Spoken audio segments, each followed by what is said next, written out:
오늘 말씀 큐티인에서는 제목을 진노가 임한 이유라고 잡고 있습니다. 오늘 말씀 들어가 보겠습니다. 7장 1절 이렇게 시작하고 있습니다. 다리오 왕 제4년 아홉째 달 곧 기슬레월 4일에 여호와의 말씀이 스가랴에게 임했다.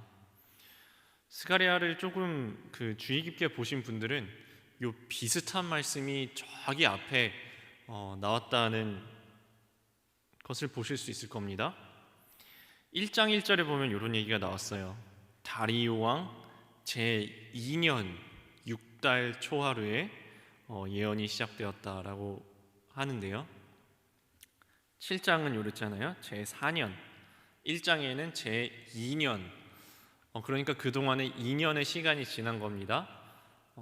스가랴에게 환상이 한번 임하고 요 2년이 지난 다음에 요 7장에서 다시 예언이 시작이 된 겁니다. 2절 보면은 누가 왔다 그래요? 베델 사람들이. 베델 하면 어디가 떠오르시나요? 일단 베델이라고 하면 베델이라는 지명의 뜻은 하나님의 집입니다. 앞에 있는 벳, 요게 집이란 뜻이고요. 뒤에 붙어 있는 엘, 요게 하나님이라는 뜻이라서 하나님의 집이라는 뜻이 벳엘이에요. 베델이 가장 유명하게 우리에게 알려져 있는 것은 야곱이 자기 아버지를 속이고 형이 받아야 될 것을 빼앗아서 도망가다가 빈 들에서 돌베개를 베고 잠들었는데 그때 하나님께서 찾아오시죠. 그때 야곱이 잠에서 깨어서 이렇게 이야기합니다. 하나님이 여기 계셨는데 내 인생에 한 번도 떠나신 적이 없는데 하나님이 과연 여기에 계셨는데 내가 알지 못하였구나. 두렵다. 이곳은 거룩한 곳, 하나님께서 계신 곳이다 하여서 자기가 돌로 베고 잤던 그 돌을 세워서 제단을 만들고 하나님께 예배하고 그 자리를 벳엘이라고 불렀다고 한 그 자리가 바로 벳엘입니다. 그 베델 사람들이 여호와께 여쭙는 상황입니다. 네, 요 스가랴가 기록된 대략적인 역사적인 상황은 알고 계실 것입니다. 어떤 상황이냐 하면은 이스라엘이 북이스라엘과 남유다로 분리가 됐죠. 그리고 북이스라엘은 아시리아에게 멸망을 했습니다. 남유다는 바빌로니아에게 멸망을 해서 포로로 끌려갔다가 지금 이 스가랴는 70년 만에 귀환해서 성전을 세우고 있는 상황입니다. 포로로 바벨론에 끌려갔다가 다시 고향으로 되돌아왔더니 모든 것이 파괴되어 있는 상황입니다. 집도 부셔져 있고 농토도 다 망가져 있고 무엇보다도 성전이 파괴되어 있습니다. 그 자리에서 절망한 이들이 절망을 딛고 다시 성전의 기초를 놓고 이방인들의 방해로 공사가 중단이 되었다가 하나님께서 다시 지어라. 그래, 너희들 힘이 없고 능력이 없는 거 알지만 이것은 힘으로도 되는 것이 아니고 능으로 되는 것도 아니고 오직 하나님의 영으로 되는 일이다. 말씀하시는 그게 스가랴의 내용이에요. 그래서 여기서 이 사람들이 주님께 이렇게 여쭙는 것입니다. 2절 보면 이런 말씀이 들어와요. 여호와께 은혜를 구하고. 자, 이 사람들 어마어마한 고난을 겪은 사람들입니다.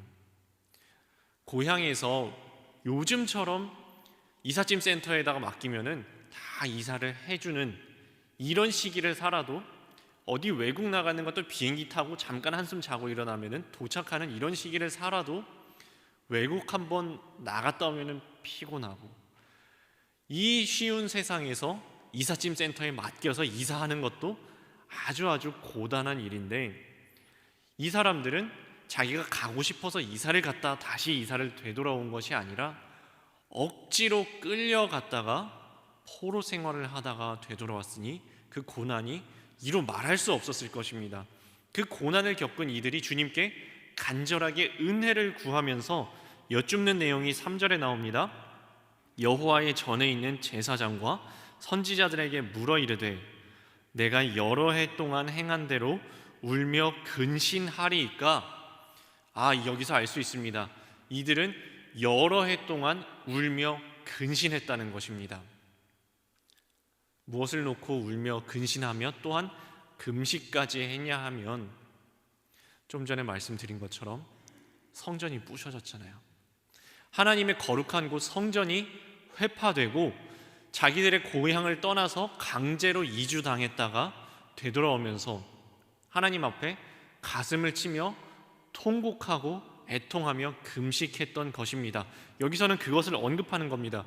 우리가 지금까지 성전이 회파되고 우리가 끌려갔다 다시 되돌아오면서 금식했는데, 근신했는데, 애통했는데 그것을 계속해야 합니까? 라고 주님께 여쭤보는 여기에는 은혜를 간구함과 동시에 은근한 자부심이 깔려 있습니다. 우리는 지금도 금식하고 있어요. 지금도 우리는 주님 앞에 부르짖고 기도하고 있어요. 우리는 주님 앞에 이렇게 하고 있어요 라는 은은한 자부심이 깔려져 있습니다. 그리고 동시에 주님의 은혜를 구하고 있죠. 은혜를 구하는 내용, 주님의 은혜를 구합니다. 우리 이렇게 해야 합니까? 이게 맞습니까? 라고 여쭙는 이것은 곧 하나님 앞에 말씀을 듣는 기회로 연결이 됩니다. 그런데 주님께 말씀을 구했는데 그 말씀이 꼭 우리 마음에 들지는 않아요.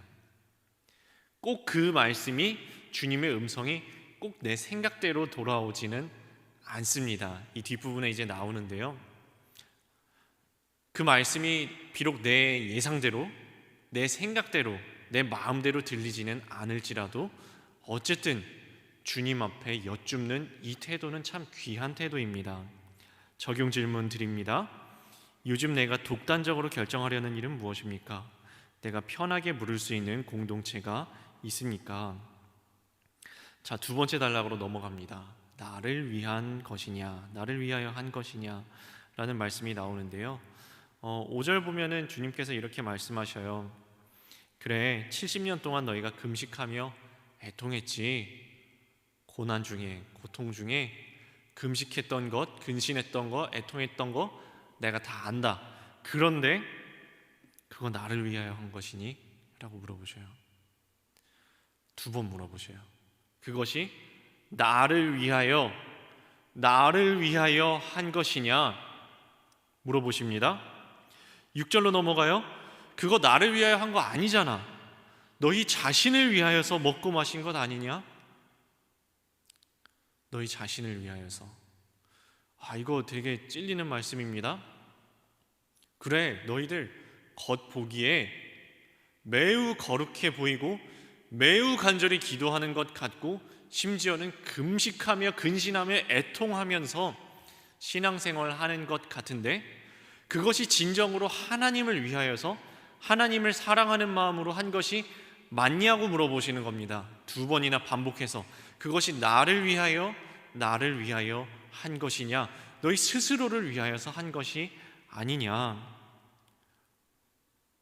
신앙생활 열심히 하는 거 나도 아는데 겉모습만 주님을 위하여서 한 것이지 실상은 나 자신을 위해서 신앙생활을 하고 있는 것. 이거 남 이야기가 아니라, 이 베델 사람들만을 위한 말씀이 아니라 저를 향한 말씀이구나. 저는 깨달아졌습니다. 그래, 그렇지. 목사라고 오래 믿었다고, 신앙생활 오래 했다고 겉으로 보기에는 기도도 열심히 하는 것 같고 말씀도 열심히 읽는 것 같고 신앙생활 열심히 하는 것 같은데 이게 정말 주님을 위해서 하고 있는 것이냐? 라고 물어보시는데 대답까지 해주셔요. 너 자신을 위해서 그러는 거 아니냐. 여기서 끝나지 않습니다. 주님의 말씀은 바로 다음으로 넘어갑니다. 9절 10절 보세요. 하나님의 뜻은 그러면 무엇입니까? 명확하게 이렇게 이야기하십니다. 너희는 진실한 재판을 행하며 서로 인애와 긍휼을 베풀며 과부와 고아와 나그네와 궁핍한 자를 압제하지 말며 서로 해하려고 마음에 도모하지 말라. 자, 이 말씀 한번 보시면은 교회 열심히 나오라는 얘기인가요? 아니면 각자의 삶의 자리에서 똑바로 살으라는 이야기인가요? 교회에서 너 금식이 부족해. 야, 2번 해서 되겠니? 5번 해. 야, 5번 해서 되겠니? 10번 해. 야, 너 헌금 보니까 헌금 좀 덜 했더라. 헌금 좀 더 해라. 야, 너 기도 시간이 짧다. 너 새벽 예배 안 나오던데? 야, 너 새벽 예배 나오느라고 피곤해가지고 수요 예배 안 나오더라. 아, 수요 예배까지 나왔으니까 금요 예배 안 나와도 되니? 야, 너 그 주일에 좀 더 일찍 나와라. 주일에 나왔는데 그 복장이 그게 뭐냐? 이렇게 얘기하고 계신 건가요? 아니면 우리 각자의 삶의 자리에서 이렇게 살아라라고 이야기하고 계신 건가요? 잘 보세요. 진실한 재판을 행하며 인애와 긍휼을 베풀며 과부와 고아와 나그네와 궁핍한 자를 압제하지 말며 서로 해하려고 마음에 도모하지 말라. 명확하죠? 교회에 나와서만 거룩하게 사는 척 하지 말고 각자의 삶의 자리에서, 가정에서, 직장에서, 가족들 앞에서, 친구들 앞에서, 이웃들 앞에서, 직장 동료들 앞에서 참된 하나님의 사람으로, 참된 그리스도인답게, 믿는 사람답게 살아라고 말씀하시는 것입니다. 적용 질문 드립니다. 주님이 가정에서 내게 맡기신 역할 중 하나님께 예배드린다는 이유로 소홀히 하는 일은 무엇입니까? 자, 3번째 단락으로 넘어갑니다. 듣기를 싫어하여. 주님의 뜻은 명확했습니다. 하나님의 메시지는 명확했어요. 그러나 11절 보면은 이런 안타까운 말씀이 나옵니다. 그들이 듣기를 싫어하여 등을 돌리며 듣지 아니하려고 귀를 막으며 12절 마음을 금강석 같게 하여 여호와의 말씀을 듣지 않으므로 큰 진노가 만군의 여호와께로부터 나왔다. 13절입니다. 내가 불러도 그들이 안 들었으니 그들이 불러도 내가 듣지 않겠다. 14절 내가 그들을 흩어버리고 땅이 황폐하여졌다.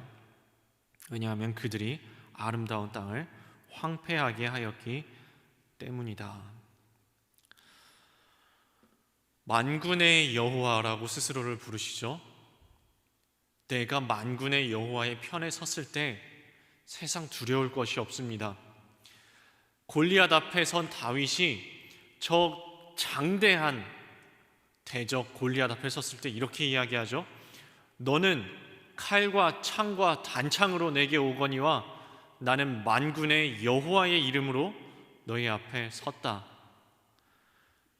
그런데 이 만군의 여호와께서 우리가 주님의 음성을 청종하지 않을 때, 그래서 우리가 주님의 대적의 편에 섰을 때는 그것보다 무서운 것이 없습니다. 우리가 주님 앞에 등을 돌렸을 때, 주님의 음성을 듣지 하려고 귀를 막았을 때, 하나님의 음성 앞에서 나는 말씀 안 들을란다 하고서 마음을 금강석같이 강팍하게 했을 때 하나님이 무섭게 이렇게 경고하십니다. 너네 귀 막았니? 그래, 나도 한번 귀 막아볼까? 너네 등 돌렸어? 나도 한번 등 돌려볼까? 너네 마음을 강팍하게 했어? 나도 마음 한번 닫아볼까? 무서운 것입니다. 이것은 무서운 말씀입니다. 만군의 여호와께서 진노하시고 우리의 대적이 되신다면은 그것보다 무서운 것이 없다는 것입니다. 그런데 주님께서 왜 이렇게 무섭게 말씀하십니까? 금식 안 했기 때문입니까? 금식이 부족했기 때문입니까? 예배를 10번 드려야 되는데 5번밖에 안 드려서 그렇습니까? 기도를 할 때 눈물을 흘리면서 기도를 해야 되는데 눈물 없이 기도해서 그렇습니까? 아닙니다. 하기는 했는데 하나님을 향한 진정성이 없었다는 겁니다. 하나님을 위하여 한 것이 아니고 나를 위해서 그랬는데, 이기적인 마음으로 그랬는데, 나 잘 먹고 잘 살려고 그랬는데, 그냥 내 마음이 슬퍼서 자기 연민에 빠져서 그랬는데 겉모습은 거룩하게 보이는 거, 그거 하나님께서 원하지 않으신다는 것입니다. 그럼 하나님께서 원하시는 것이 무엇인지 아까 한번 언급했죠. 9절 10절에 나옵니다. 재판정은 공정하게 재판하고 서로 인내는 서로 사랑하는 거죠. 인내와 긍휼을 베풀고, 그것은 하나님의 사랑입니다. 하나님께서 인내하심과 같이 너희도 인내하고, 주님께서 긍휼하심과 같이 너희도 긍휼히 여기고, 고아와 과부, 나그네, 궁핍한 자, 약한 사람들입니다. 연약한 자들을 돌보며 압제하지 말라고, 내가 좀 힘이 세다고 내리 누르지 말라고, 함부로 비판하지 말라고, 마음속에 대못 박지 말라고, 괴롭히지 말라고, 그리고 서로 해하려고 마음에 도모하지 말라. 미워하지 말라는 거죠. 미워하지 말라. 원수를 사랑하라 라는 말씀까지 연결이 되는 것입니다. 요거 삶 속에서 어떻게 살으라는 것입니까? 삶 속에서 그리스도인답게 살으라는 것입니다. 믿는 사람답게, 옆 사람 괴롭히지 말고, 일 맡았으면 일 똑바로 하라고, 엉망으로 하지 말고, 공직자는 부정축제하지 말고, 음식 만드는 사람은 불량식품 만들지 말라고, 장사하는 사람은 정직하게 하라고, 목사는 하나님의 말씀 똑바로 전하라고, 집에서 어머니는 어머니답게, 아버지는 아버지답게, 자녀는 자녀답게, 국가에서, 사회에서, 친구들 사이에서 그리스도인답게 살으라고. 권력을 혹시 잡았으면, 혹시 내 주먹에, 내 손에 힘이 있거든 그 힘을 휘둘러서 다른 사람 눈에 피눈물 나게 하지 말라고, 서로 미워하지 말라고, 해치지 말라고. 저는 여기까지 말씀을 준비하고서 어젯밤에 이 말씀을 가만히 다시 묵상을 해봤습니다. 오늘 말씀, 이거 무슨 말씀이지? 이 죄인된 내가 이 찔리는 마음으로 이 말씀을 전할 수 있나? 가만히 저 자신의, 이 죄인된 제가 저 자신을 되돌아보면서 이 말씀은 무슨 말씀인가 하고 가만히 묵상해 보았습니다. 삶 속의 자리에서 주님의 마음을 품고 살아라는 말씀이구나. 주님의 마음을 본받는 자 되어서 이웃을 사랑하고 하나님을 사랑하고 주님께서 그러신 것처럼 인내하고 사랑하고 용서하고 자비하고 긍휼하고,